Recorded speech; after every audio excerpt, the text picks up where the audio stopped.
have heard by now that a Canadian security company, Garda World, is staffing US President Donald Trump's Alligator Alcatraz. But what I bet you haven't heard, because I am breaking the story right now, is that the Canadian government awarded more than $100 million in contracts to that same company in the time since Mark Carney won the Liberal leadership in March of this year. On top of that, the government won't tell me if they're going to keep working with the company, despite me asking them multiple times. I dug up the contracts, added them up, and reached out to the government and Garda World. So here's what I learned and just published in my first column for the Tyee.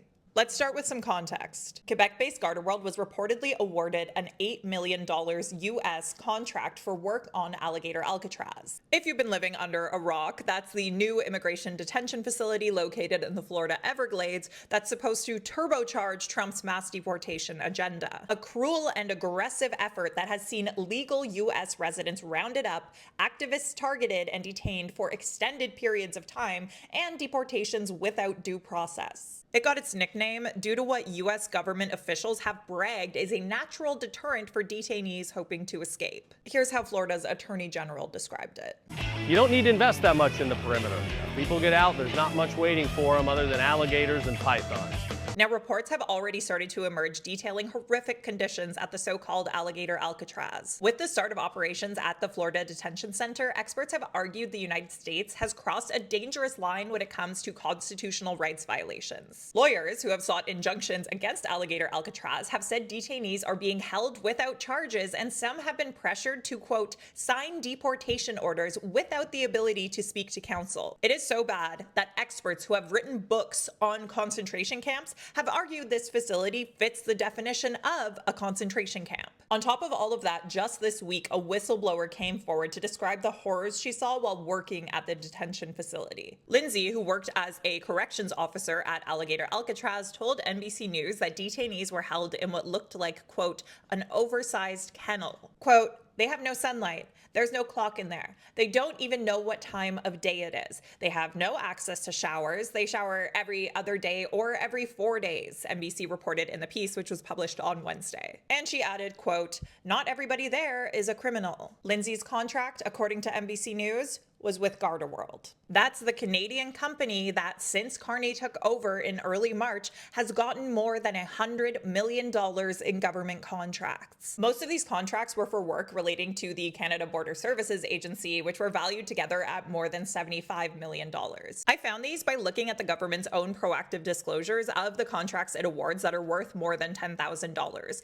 It took some doing. They weren't all listed under the same name. The disclosures that I did find were listed under variations of the name Garda, including Garda Canada Security Corporation and Garda Security Group GP. Now, I wanted to make sure that there weren't multiple Gardas that could have been involved here, so I did a search of all federally registered corporations in Canada. That search showed the only corporations with Garda in their name that have been active during Carney's tenure are registered at the addresses associated with the same Garda World corporation involved with Alligator Alcatraz. Now, early in this research process, I reached out to Public Safety Minister Gary Sangari's office because they're responsible for CBSA. And I asked whether they intend to work with Garda World in the future, given it has emerged that the company is staffing Alligator Alcatraz. In response, they told me that, quote, our office will not be commenting on the matter. I emailed them again, just wanting to make sure I wasn't misunderstanding things, and I asked, quote, I just want to confirm that you aren't commenting, and therefore I can't say you're ruling out future contracts being awarded to Garda World. And they told me, quote, our office will not be commenting. Any questions related to the future contracts would be for PSPC, which is the department. I gave them a third and final chance to comment after I had confirmed the extent of recent contracts given to Garda World. They confirmed for a third time that, quote, we will not be commenting on this.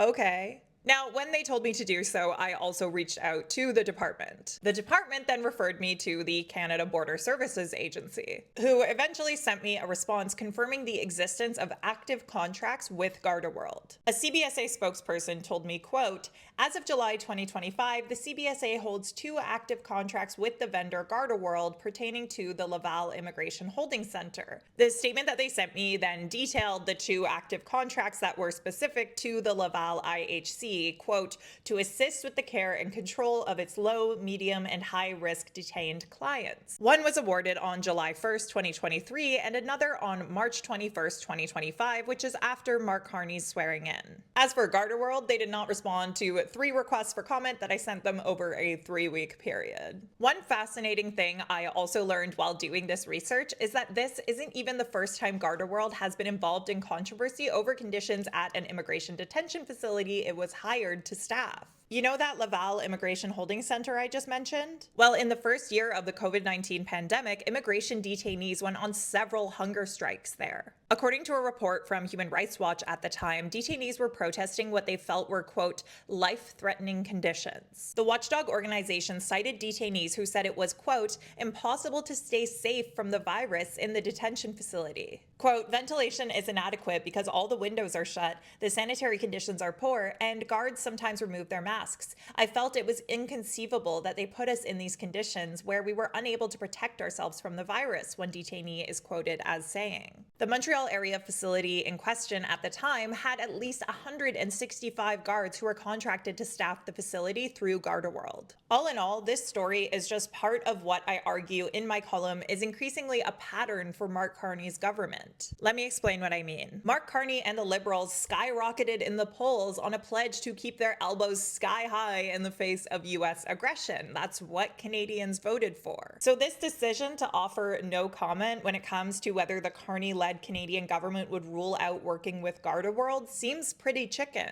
A small rap on the knuckles or a "we're looking into it" might have satisfied horrified Canadians. At least it would be something. Instead, they've opted not to touch the issue, avoiding the risk of offending the Americans. And Carney's government also avoided the risk of offending Canada's self-described largest security company. What's worse is this is not the first time that Carney has rolled over when faced with a combination of US anger and the bulging wallets of big business. Take, for example, the Carney administration's capitulation to Trump on the digital services tax. Corporations like Apple, Meta, and Amazon were looking at a $2 billion bill, but after Trump's tantrum, Carney gave these massive companies a break, rescinding the tax. At the same time, the UK retained their tax on digital services during similar trade negotiations with the United States. It's starting to look like the early outlines of a pattern. Carney was elected on a promise to keep his elbows up in the face of Trump. But if a big bank account coupled with a potential Trump tantrum is enough to push those elbows down,